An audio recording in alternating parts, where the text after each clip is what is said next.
and welcome to Cooplem Digital's Black Friday. My name is Apollo. I'll be your teacher today. And today we'll be having a lesson about sports. It's lesson 5A of this book, English File, Upper Intermediate. Uh, and it's the fourth edition. So let's start the class. I'm going to take you to the upper right-hand side of the book because I always start the class with a mini dialogue as a sample of what we'll be working with today. So there are two people. Let's read the dialogue. Why do you think he lost the match? Because he wasn't feeling very well.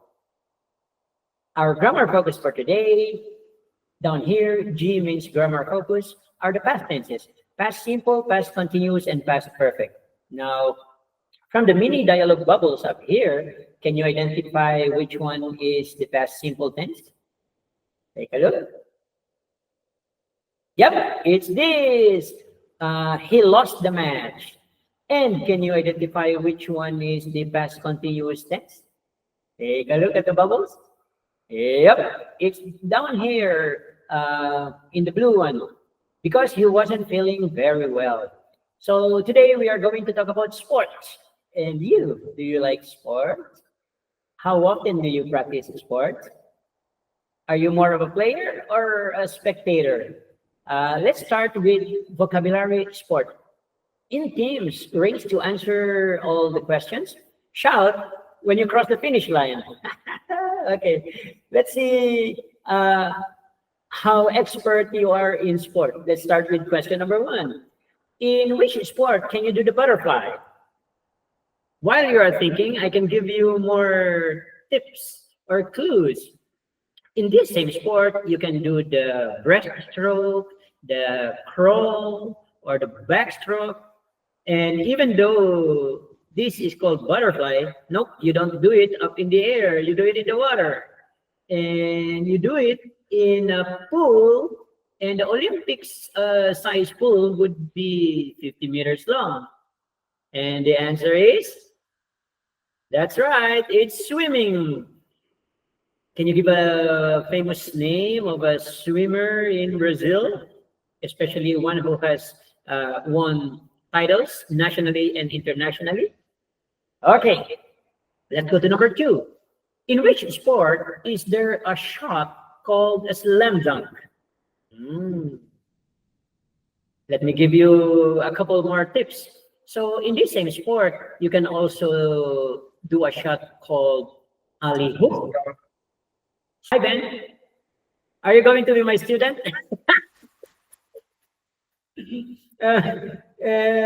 So in this same sport of number two, where you can do a slam dunk, you can also do a jump shot, a layup, an alley hoop. It's one of my favorites. And one of the big names in this sport is, oh, of course, Michael Jordan. But he's already retired. And a player who is still active in this sport would be LeBron James, Steve Curry. In this sport, they use a ball, and the ball weighs between 560 to 620 grams. I guess you already know the answer. That's right, it's basketball. Number three, in which sport is the person who throws the ball called the pitcher? And some distance from him, there's another player of the same team who is called the catcher. Now, a player from the other team would be holding a bat. Nope, not the flying nocturnal animal. It would be a wooden bat to hit the ball with. And there are 9 players in this sport, and they play in a diamond. And to make a point, somebody has to run across the 3 bases of the diamond until they get to the home. And when you're able to hit the ball and send it out of the stadium, and you run all 4 bases back to the home base, then it's called a home run.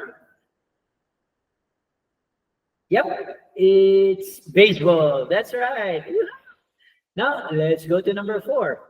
In which sport are there two teams of 15 people and a ball that isn't round? And in this sport, the ball weighs between 410 to 460 grams. It's not so popular in Brazil. However, it's a big sport in the UK, in Europe. It starts with letter R, and then U, and then G, and then B, and finally Y. How do you pronounce that? Rugby. Yep, it's rugby. No, it's not hugby. Hugby is when you hug someone. It's rugby. Okay. Question number five. In which sport do you hit the ball over a net on a table? Ah. And this sport has the lightest ball of all sports. This is the ball, and this is what you hit the ball with. Spoiler alert. What's the name of the sport? Yep, there are two names. You can say table tennis or ping pong. Are you good at ping pong? Okay. Let's go to question number five. Oh, actually, it's number six. In which sport do players walk about 8 kilometers during a game and they never run? And the main objective of this sport is to put the ball into a hole. And a full-sized field would have, or course, would have 18 holes. And the player can use up to 14 clubs. Yeah, so while in ping pong, this is called a paddle. In this sport, the equipment is called a club, just like the club where your family go to the weekend to do some entertainment over the weekend. Yep, it's golf. There have been rumors that golf is an acronym or abbreviation for gentlemen only, ladies forbidden. But I guess there's no truth in that. So it's just a rumor. Have you ever played golf? Okay, moving on to number seven. In which sport are there two teams of six who play on ice? Ah. And on this sport, they don't use a ball. They use a circular black disc called a puck. Yep, puck. Puck. And the puck weighs around 170 grams. It's popular in countries where they have freezing winters, where they have snow and ice. It's not so common in tropical countries, but I'm sure you've seen it on TV. It starts with letter H. Hockey. Yep, you got it right. It's hockey. Nope, not Rocky, not Rocky Balboa, the boxer. It's hockey. Okay. Moving on to question number eight. In which sport are there four main tournaments? One in Melbourne, another one in Paris, another one in London, and New York. While you're thinking of the answer, let me give you some more clues. The one in Melbourne is called the Australian Open. The one in Paris is called Roland Garros. The one that happens in London is called Wimbledon. And in New York, it's the US Open. And when you compete in this sport, it's the winner is determined by best of 5 sets. Yep, so if you have won 3 sets straight, then you're the winner. And if you win as the champion, you'll be coming back home a millionaire. Yep. In the US, in the US Open, for example, the prize money is like $3.6 million. But the overall total of all the prizes that they give away during this tournament is like more than $70 million. Can you imagine winning $3.6 million and you come back here as a multimillionaire in Brazil? Like you'll be bringing back home like 15 million reais. And the sport is Let me show you the ball.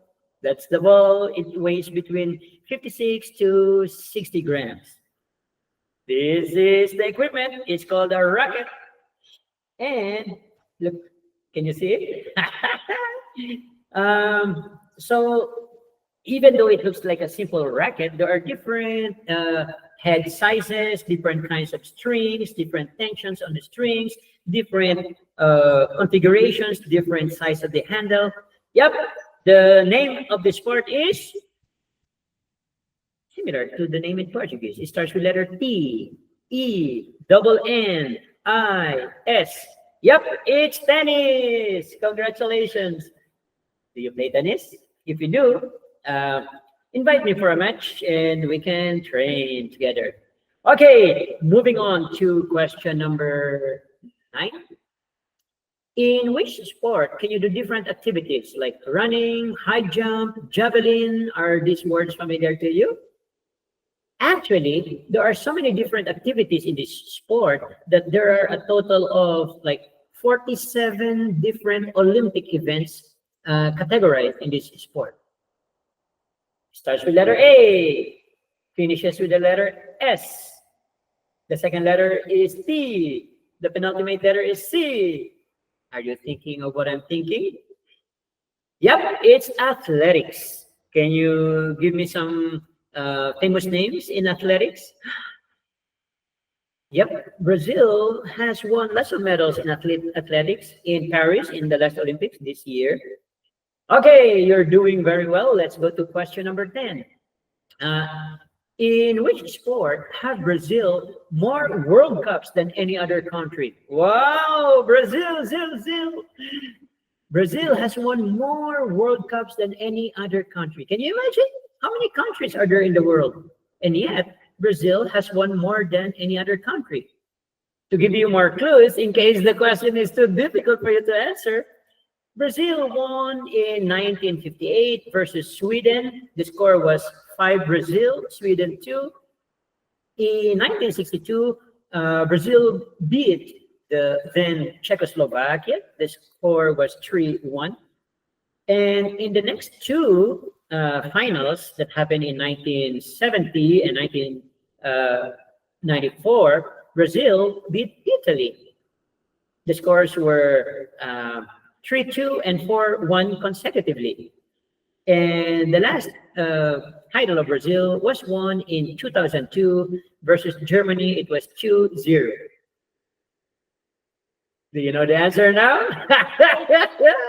Yeah, it's the national sport of Brazil, played maybe every day, and millions of fans watch the sport every week.